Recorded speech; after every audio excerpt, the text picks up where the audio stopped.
Trump, and you ain't black.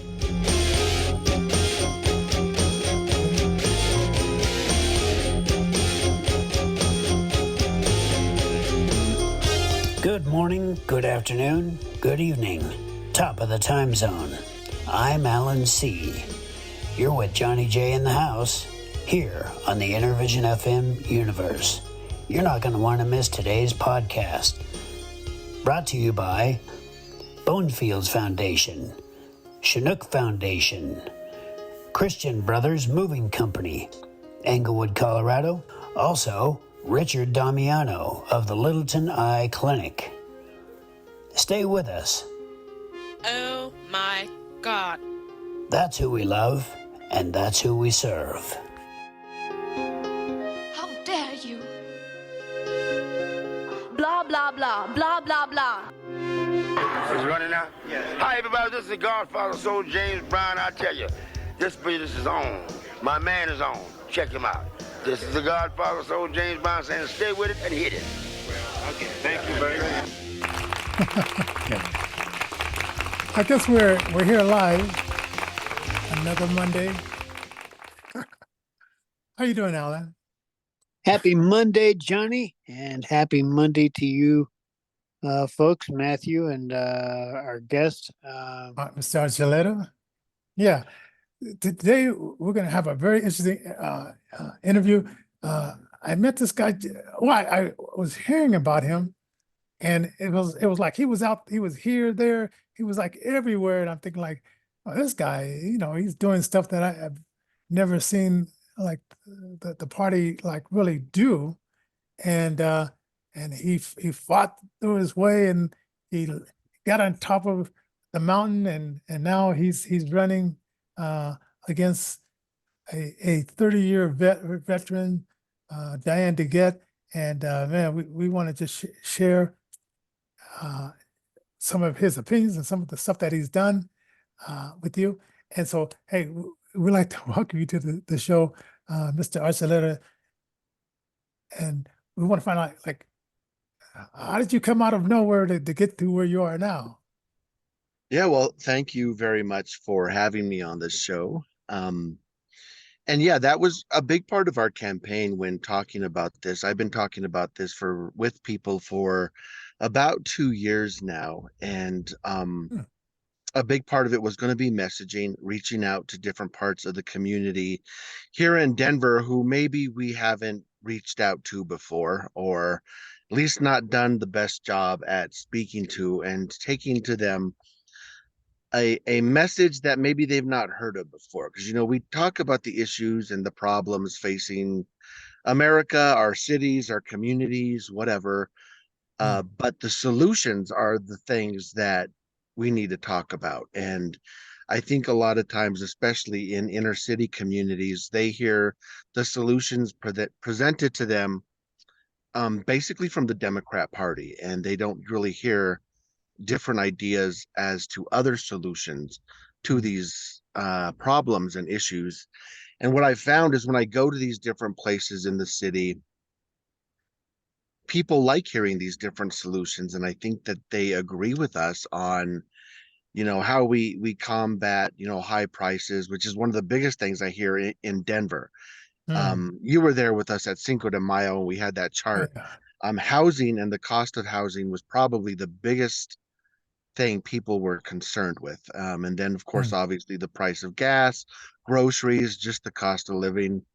And the solutions, that we're presenting make sense. The reason things cost so much is because of inflation, is because the market's being stifled by the government, and it needs to be allowed to breathe and be free and be regulated naturally on its own. As one thing, again, talking even about, like I said, education, crime, whatever.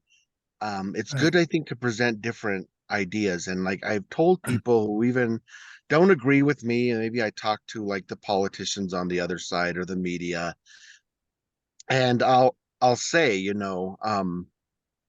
people can disagree with us, and that's fine. They can disagree with me, but they at least deserve the right to hear the solution. They deserve to hear the other side. And then they can make up their mind. And if they make up their mind that they don't agree with me, well, then that's fine. But people should be able to hear the options out there. And in Denver, they don't get that. It's a very one-sided political system here in Denver, and so people deserve to hear what we Yeah. have to say. And there's some like little clusters of like communities. Like I live in a community that there's a lot of like this neighborhood with there's a lot of like black Muslims, and they have a little Mhm. store where they can buy their stuff there and stuff like that. And then we have this low income housing over here, and then we have clusters of nonprofits, and then we have Capitol Hill, and then we have just a lot of like areas where just getting out Mhm. and letting them know what you said. And then it was so interesting. Some of the people that came up to the booth, and it was so funny. It was this one lady, and maybe I didn't say it loud enough, but she was saying, "Oh, because of Trump's not being moral, I'm not going to vote for him." And then I thought about, well, Monica Lewinsky. Did you vote for Bill Clinton back then, Yeah. or did? And it was, and I hear these arguments, but if I think if you put this out there, then they're gonna say, "Well, I don't want to talk about that." Yeah. Yeah, there's a lot of immoral politicians. If that's going to be your standard, that Yeah, we can. anyone who's done something you find immoral, you're not going to support them. Um, you're going to be limited in your options. And I understand that, being, wanting or disagreeing with someone, maybe their moral life choices or whatever. Um, but the thing is, like, no matter, like I tell people, there will be no politician, really no other person on this planet that you're going to agree with 100% of the time. If there Mm, is a politician you feel you agree with them 100% of the time in everything that they do, it's either you're not thinking for yourself or you don't know everything that they've said. Like you're not paying attention. right. And that's normal. Like, we're all different. We're all different people. We're going to have different ideas. And so this idea that you listen to them and you choose the person who you feel is going to best represent your values and what you want to do and what you want to see accomplished Mm, in the country or your district or your neighborhood or whatever, depending on the office they're running for, is what yeah. you do. Is you're never going to find the perfect person, But I think unless it's so unless much. you yourself run. Yes, it's so much propaganda. So you got Yeah. to first sift through the propaganda because they heard that you're the devil with the horns, right? Yeah. And they got to say, no, I'm not the devil with the horns. That's what they're saying about me. This is who I really am. And that's what that is kind of interesting to see. Like you have to get through that part first, Hmm. and then the thing I still run across like people that are they only vote one way. Now Yeah. myself is like, hey, if you give me a good pitch, maybe I can sway to this side or that side. But for a Yeah. long time I didn't hear. I had friends that were Republicans, and they said that they were afraid to tell me because they were afraid to lose my friendship. And I Hmm. think to myself, if I was in a lake and you had a rope and I'm struggling, would you be afraid to throw the rope out at me? And it's like, come on, don't be afraid to share. And you never know. Yeah, we shouldn't be. And I do think that sometimes we see too much, like on social media, you see a lot of conflict. Anytime someone like has a milkshake thrown at them or they get yelled and cursed at for thinking differently, it goes viral on social media, and we see these interactions of people where they hear an idea they don't like and they get mad. Hmm, That's not typically reality. I, hmm, I have not had that experience quite to that extreme. I mean, in the years I've been in politics, I mean, I have had people get upset and angry, but most of the time when you go into a room, and if I go campaigning around Denver and I go to like a little town hall in a neighborhood or whatever, I'm typically the only Republican in that room.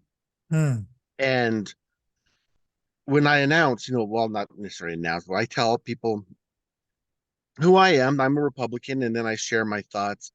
People listen, like, our neighbors and that are generally going to be nice people. So I don't think that you need to be afraid to be a Republican. I get Yeah. that people are afraid because they're afraid of what the reaction is going to be, but I'm like, overall, you're going to be received well. Even if they don't like that you're a Republican, or they like, people are usually going to be civil to you. The general population is going to be civil to you. You're probably not going to have one of those events that goes viral where there's a big outburst of anger or whatever. Um, Hmm.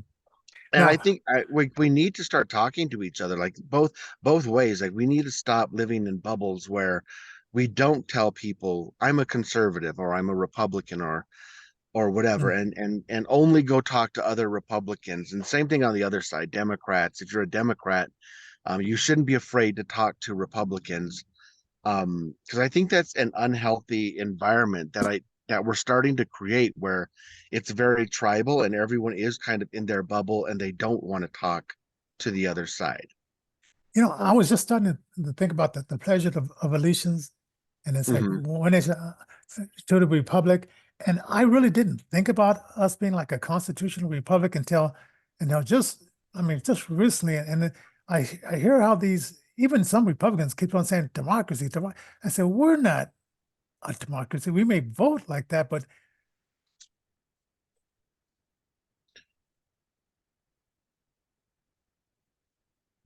Yeah, I think we lost him here. I was going to So I say, I think don't hear him. Is it my? Oh, go ahead. I think the train or the thread that he was going with was, that the idea being that we always hear about democracy this, democracy that, Hmm. and do we even understand what a uh, representative democracy is versus Hmm. a constitutional republic? How do those two types of governing structures exist together? Do they exist together? Hmm. Should they exist together? Yes. Is it, should I talk? I saw I Yeah, heard recording stop. absolutely. Yeah, Okay. All right.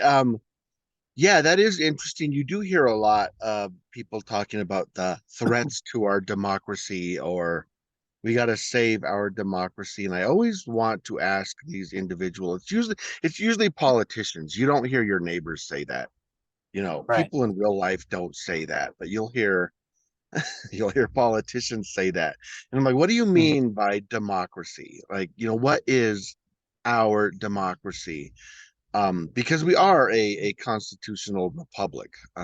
We're not a democracy, but we do have aspects of democracy built into the republic. So, like the voting system, we elect our officials who are going to represent us. So there is a democratic process to that. So it's like, is that what you're talking about?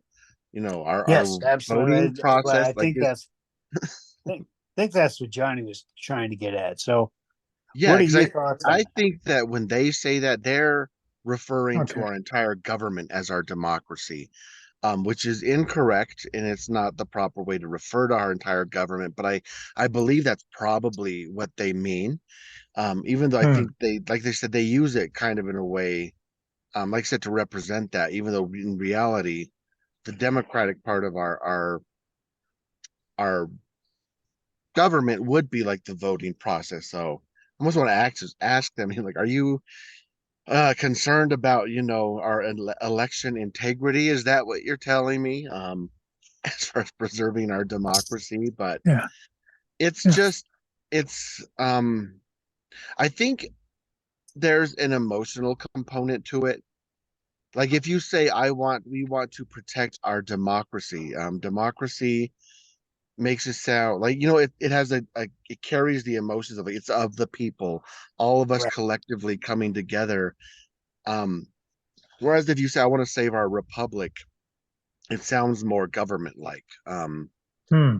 like less about the people and more about the actual government. And so I think there's just an emotional component to that it gets people more Yes. engaged if you talk about the democracy as opposed to the republic, even though they're actually talking about the republic.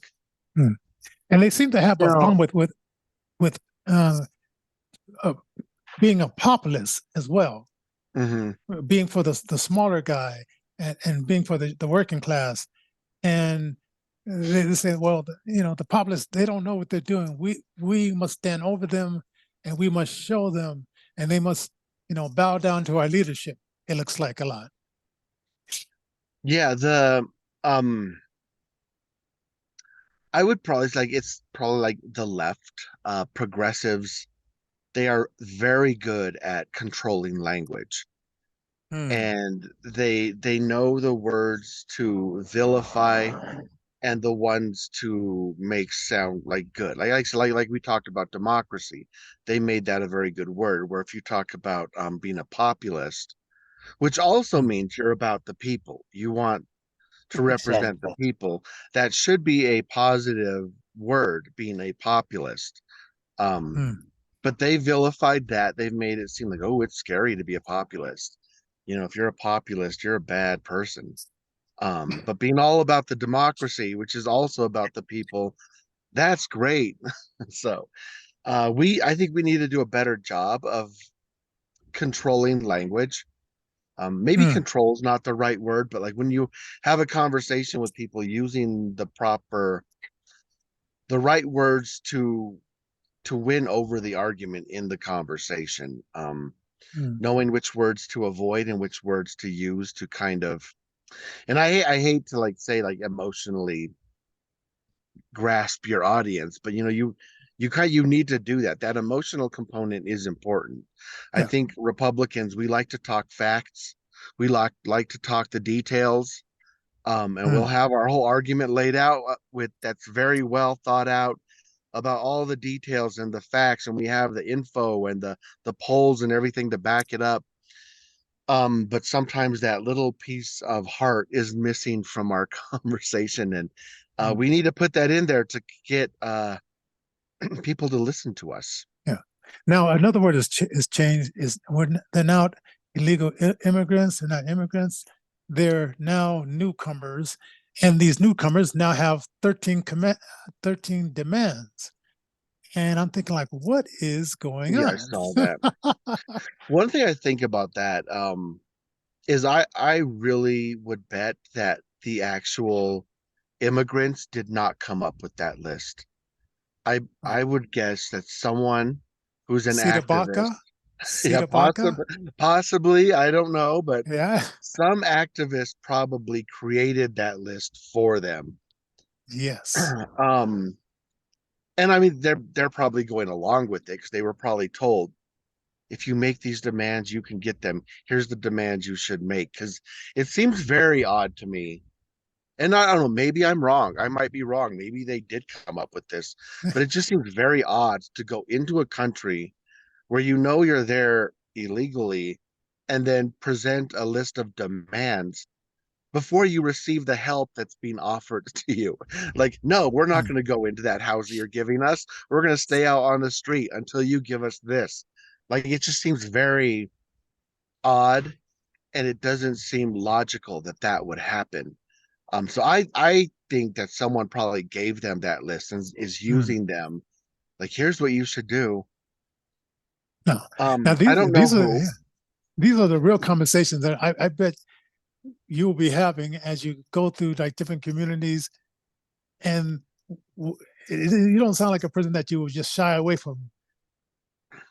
No, I That's got think to say, that we shouldn't be. I think that we should take these conversations head on and not be afraid, be unafraid to say the truth of the mm, situation, because I think people will appreciate that because they've been lied to so much by our politicians and our community leaders that I they will recognize. And a lot of these truths are truths that like everybody knows. People just don't want to say it. Like mm, I went to a town hall at North High School a while back, and they had these tables, and you'd move from table to table and talk about whatever subject. I kind of purposely just went to the subjects I wanted to talk about. And so I was at the one they were talking about immigration. And there was a group of people from the community at the table. And one guy said something that kind of stood out to me. Like him and his wife were there, and you could tell they were really bothered by the immigration situation here in Denver. Mm-hmm. And it was like he didn't want to say what he really thought. So he started off by saying, I want to be a good Democrat, but, and then I don't remember what he said, but it was like he didn't say what he actually wanted to say. And it was almost like he felt like I can't say it because I'm not allowed to say it, which is kind of sad. And so Wow. I let everyone speak, and then I finally raised my hand and I was like, Gideon, I understand we want to be, compassionate and we do want to help people, but this has to stop. Like we have to, the border needs to be shut, and we cannot, continue bringing people in because this is unsustainable. And that's probably what he wanted to say, because the look on Hmm. his face was like, yes, I'm glad somebody finally said that, because that was not what anyone else was saying. Everyone else was like, well, we need more money, we need more this, we need more. There was a lady right next to me. She was like, I think everyone needs to open their house and let everyone come in. Which again, on the looks Wow. on everyone's faces, were like, that's not happening. Or maybe But you she seemed first. like she she looked like she was about to cry when I said what I said. But other than her, like everyone else seemed to be like, yes, there was this feeling like, yes, somebody finally said it. That's Because wow. they want to be, like I said, I think a lot of our politicians, like they want to be nice, they want to be compassionate, which I get. But at the same time, like you can't lie about stuff, and you can't hide from the honest truth, because then you're not going to solve the actual problem. So I think people actually find it refreshing when somebody is willing to just say the truth, even if it's Hmm. not the most I don't know, the nicest thing to say at the moment. Not that I don't think that was not a Yeah. nice thing to say, but You I know, it think people want truth. sort of reminds me of like being in high school when you want to fit in and you want to be Yeah. part of the cool gang and stuff like that, and you go along to get along, and it's almost like but for some of us, we have grown out of that, and maybe as an individual, if you want to be my Hmm. friend, fine, but I'm not going to change myself that drastically to fit into some kind of mold that you have me. And I don't Hmm. know if there's that many people, or maybe they pick out people that can easily intimidate, is what I want to say. Because one time Trump Possibly. was he was at this uh, Chick-fil-A in Atlanta, and so he was talking to these two guys. They was talking to this one lady, and then there was this one girl that maybe the people that were viewing thought that she's the one, and they went after her. They didn't go after the two guys. They didn't go after the one lady that was in it to win it, but they went after the one that they thought was the most weakest to attack her and eject her. And sometimes I wonder if these people they just size people up and they look for the ones they think they can easily run over. Yeah, I'm And sure that they do that. That would be a tactic they would use. But yeah, yeah, like I said, I think we just need to be unafraid to say what is true. Like I do remember, if you go back to 2016, like with Donald Trump and his media career, his television show, and that mm, I was not the biggest fan. I didn't hate mm. him, but I thought he just came across as a jerk on TV and that. And so I Right. wasn't like, and when he ran for president, I'm like, all right, this is just a publicity stunt, this ain't. Right. Mm. And I thought he was just good at playing the dozens. Oh, did we lose you? No, we may have. Oh, did we lose? Did we lose Mr. Archuleta? Oh, yeah. Looks like they're still there. Anyway, Lined up with the Oh, most. And I was like, that's crazy that it's him. And I started listening to him, and I was like, you know what? Like, he's not wrong. hmm, People may be mad about the presentation of what he's saying or how he's delivering this, but he's not wrong. Like, he is right about that. And then you do almost have this feeling like I'm glad he said it because somebody needed to say that. And yeah, so I think that at that point, people did find it refreshing. Like, oh, look, here's a politician who's actually just saying it the way it is and telling us the truth about the situation and not presenting some kind of sugar coated argument about what's actually happening. And so it won a lot of people over and hmm, made a huge difference to people as to how they viewed him. hmm, And I think we need more of that in politics. At the time, I also felt that Bernie Sanders was someone who, like, I don't agree with him when it comes to hmm, policies on most things, but I did respect the fact that Bernie said what he thought. Like, even though he was, hmm. I thought was crazy sometime, the socialist things he was saying. I'm like, well, at least I know what he believes because he's being honest. I don't Yeah, agree with him, but I respect that honesty of in him. Although things did change, I think he caved to the party, and so I kind of don't yeah. respect him as much as I used to. But Hmm.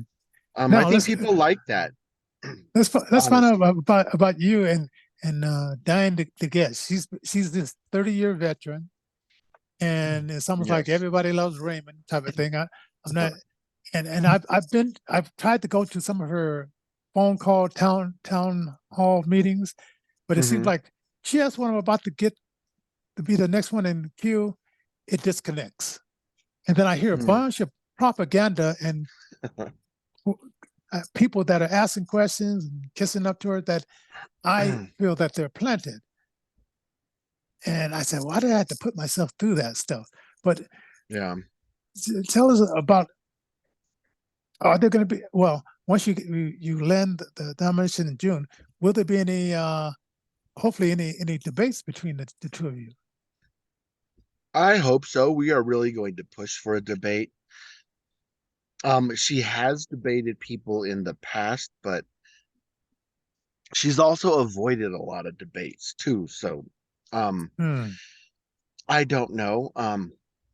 I hope it'll happen, and I think that we'll be able to create enough attention and a movement that she will and she'll have to have a debate. Because again, I think the people of Denver deserve it. They should be able to hear the arguments from both sides. And she has Hmm. been in Washington for 30 years. And I think that's something that everyone can agree on, whether you're a Democrat, a Republican, a Libertarian, independent. Everyone I talk to thinks that there are too many, excuse me, there's too many people who are career politicians who've been there for far too long, and we need to replace them. Um, Hmm. I used to, honestly, I used to kind of be against term limits because I felt, well, if the people elect that person and that's who they want, they're getting what they want. Um, I've changed my mind on that since then because I think that a lot of voters just one of the biggest problems I actually have with democracy is not that not enough people vote, but too many people vote out of ignorance. There's too many Hmm. ignorant voters out there. Because I will talk to people like immediately after the election about what they voted for, and you could just tell like they have no idea. Like they voted, but they don't know who any of these people were. They don't know what any of these initiatives were. And that's how we get these career politicians because if you have the money to get your name out there so that people just hear your name, you end up getting reelected. So Hmm. I just feel like we can't trust in a way I hate to say we can't trust the voters, but we can't trust the voters as a whole to sometimes know, like, all right, this person's been there too much. Stop sending that same person back. And it happens on both sides. Like, I'm Hmm. very happy that Mitch McConnell finally said he's not running again because Yeah. Hmm. they would have sent him right back. Even though he's having little mini strokes on the stage while he's speaking, they would have sent him right back. And Yeah. um that needs to stop. So I think we do need term limits so that um we It don't won't be a send the same career. people over and over. Yeah, because it's not supposed to be. Being a politician was not supposed to be a career. When our country was founded, that was not, the plan. You weren't supposed to go to Washington and be there forever. Even though there were no term limits, like most our presidents for the first like 100 years went like twice and that was it. Like, all right, I'm done. I'm going home. Um, and our representatives, both in the Senate and the House, like they had careers and jobs that they would return to. They didn't Mhm. just like live off being a politician for the rest of their lives, the way it seems to happen now. Like I can't even think of a politician who I know, like they went to, Washington and now they run this business in our community or something like that. Hmm. They become a politician and that's what they do the rest of their life. Yeah. We have this guy, the one I'm running against, Archuleta. Not Archuleta, not you. Uh, Alex Valdez. When I met him long before I ran the first time around, and he was talking about his solar business. Then he sponsored a solar bill that will force builders of new buildings, house commercial and non-commercial, to it's mandatory to put solar panels on these buildings. Hmm. So when he leaves, when he goes back to his solar business, he'll have a locked in business where people are forced to buy his product. Hmm. Yeah, that's And a little shady right there. yeah, and I haven't put it on my website yet, but because I have the number of the bill and all that kind of stuff, but I'm planning on putting that on my website for the people that might go across that, because it's like I'm not going there to force people to donate to my Mhm. nonprofit. I'm not going there to force people to, put money in my pocket. I'm Yeah. there, supposed to be there, you as well. You're there for we, the people. The people who have hired you to represent them, and that's what you're Hmm. there. And I think these people have flipped the switch. So, Yeah, they have turned it around. Like they almost feel like the people serve them rather than it being the other way around. mm, Because it is like the people are their boss and they should represent them and you don't see that. And in some ways, I mean, I don't know if it's because we have become so partisan that and we look at our country kind of on that federal or the level, and you have the Republicans and the Democrats, and that is what it is. yeah. But the president of the country is supposed to represent or do what's best for the entire country. Our senators are supposed to do what's best for their states. They represent the state. And our House representatives are supposed to do what's best for their district. The Mm, people. They look at the people, not their party, not the big money donors, not their business, not, you know, lobbyists that they meet in Washington. And the problem I feel is when you're there for a decade or two, you're surrounded by that. Like you're surrounded by mm, politics. And so it's very easy to lose touch with the actual people that you're supposed to represent.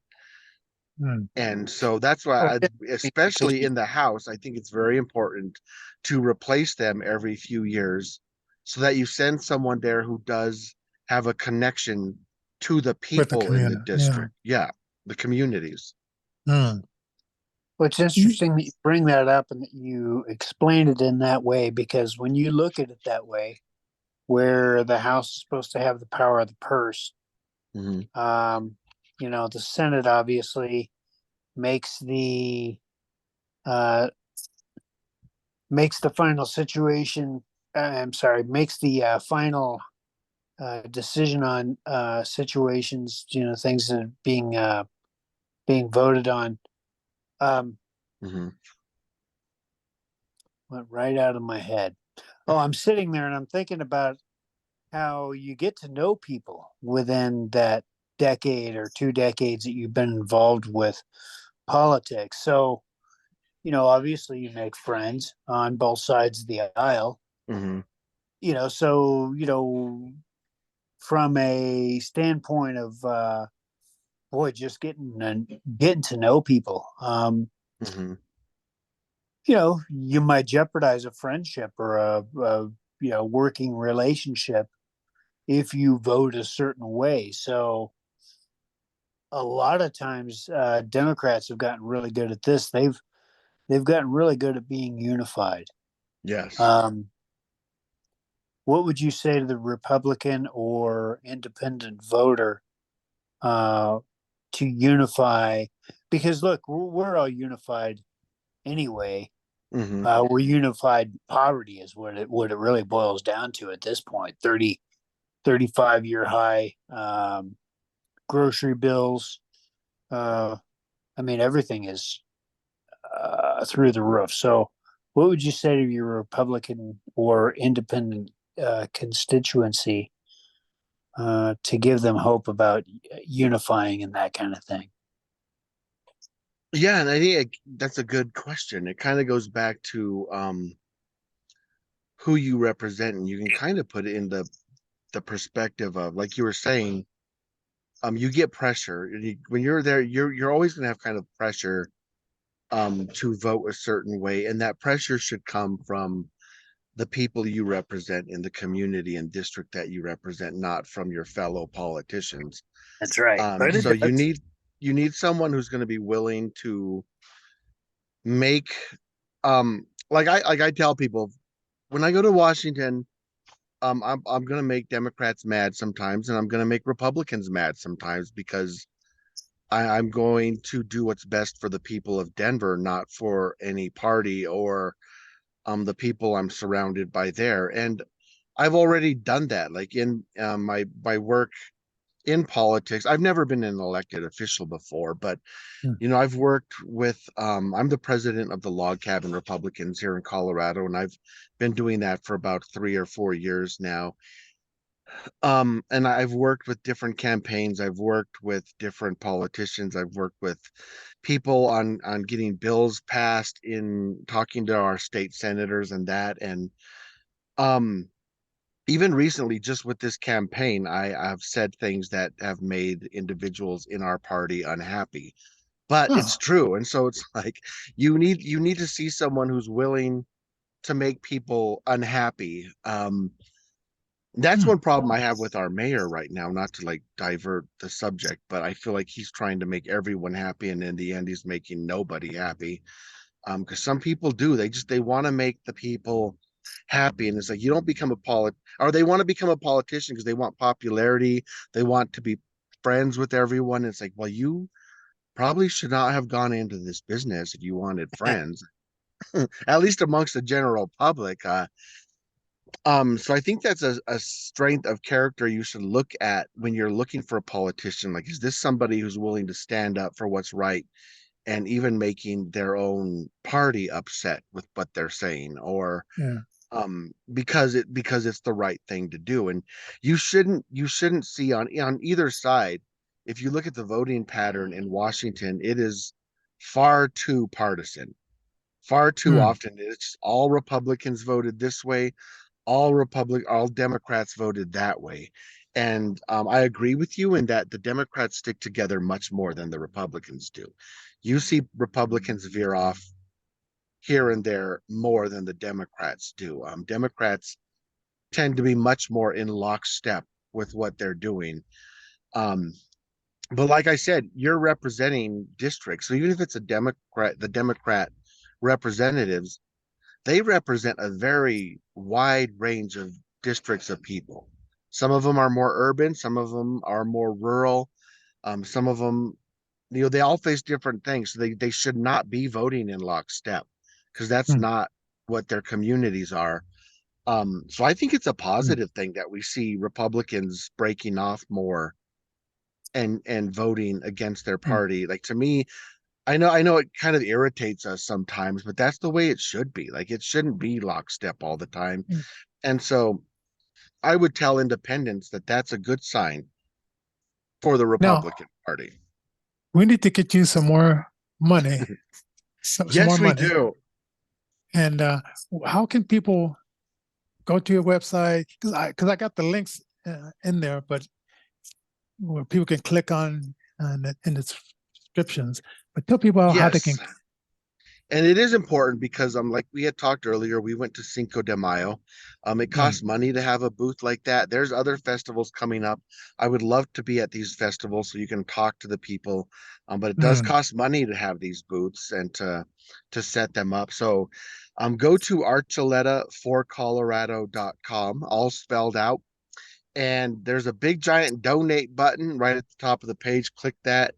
It'll take you to our donation page. And we appreciate anything you're able to contribute, any support we welcome.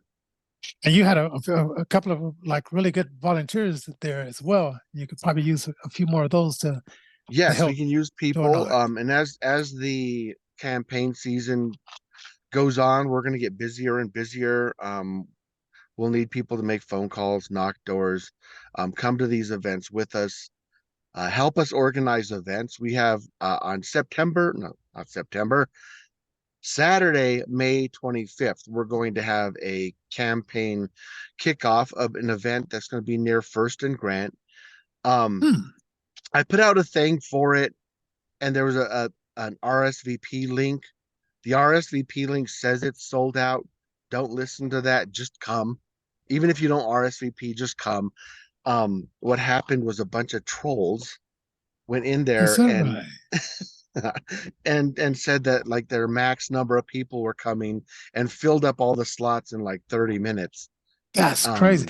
That happened to Randy Corcoran. Yeah, that happened to Randy Corcoran. It happened to a bunch of people, a couple of people over the years. Yeah, because my campaign manager sent me a screenshot of it, and I was like, I don't recognize any of those names. Yeah. Some of them don't even sound like real people, and they all had like 10 people coming. No, it's like that now don't happen naturally. What event? So, okay, what event is this again on the First and Grant? Yeah, it's like First and Grant. There's a place there called the Historic Grant Community Center. It's actually Cedar and Grant, but it's like right there near First and Grant. It's going to be a campaign kickoff. It's a fundraiser, but you don't have to pay to get in. But just kind of to really take this campaign to the next level is really what it's going to signify. And if you're free that day, I would love to have you there, Johnny, as a candidate, and have you speak and tell people all about yourself as well. But that's my birthday, so I'll definitely. Oh, we'll have to get you a cake for that day. But yeah, there's all kinds of different ways you can volunteer. If you're good with graphic design, if you're good with social media, whatever, just let us know. We can use all the help we can get. And we appreciate anything. Well, yeah, we appreciate you coming on, and we'll rotate this show and share it to a bunch of people and just get the word out there. And hopefully we'll hear you on Randy Corcoran, because I mean he really has a crowd of people that follow his show. And he does. I like Randy. And get you on some other these other shows as well, because people need to know that Diane DeCat does have opposition. She's not just going to float in there like she did so many years before. And this is going to be fantastic. And do you have anything to say? If anything, she should be forced to explain to people why they should send her back. Yeah, and not just people. That's absolutely. All right. Well, we'll see you guys tomorrow. We're going to be interviewing this band member tomorrow. It's Rick Japer tomorrow. So get ready for that show tomorrow. And we'd like just thank you, Mr. Archuleta, for coming on, and we wish you a lot of success. Well, thank you. I had a really good time chatting with you guys. All right. God bless. All right. Bye. Bye.